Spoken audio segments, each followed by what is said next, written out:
சினிமாவுக்கு கொண்டு வந்தது அப்படின்னு பார்த்தீங்கன்னா, கேப்டன் தான்.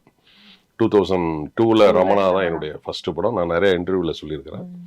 அதன் பிறகு என்னுடைய 2வது படம் வந்து பார்த்தீங்கன்னா, நம்மளுடைய பாலா சாரோட பிதாமகன். பிதாமகனுக்கு பிறகு எனக்கு நெறைய பட வாய்ப்புகள் வந்தது. ஆமா. பிதாமகன் வந்து ஏன்னா பாலா சார் வந்து தெரியும். டைரக்டர்லயே எனக்கு தெரிஞ்ச வரைக்கும் நான் வந்து 5 லாங்குவேஜ்ல பண்ணியிருக்கிறேன். தமிழ், தெலுங்கு, மலையாளம், கன்னடம், ஹிந்தி. கிட்டத்தட்ட ஒரு 287 படத்துக்கு மேல பண்ணியிருக்கிறேன்.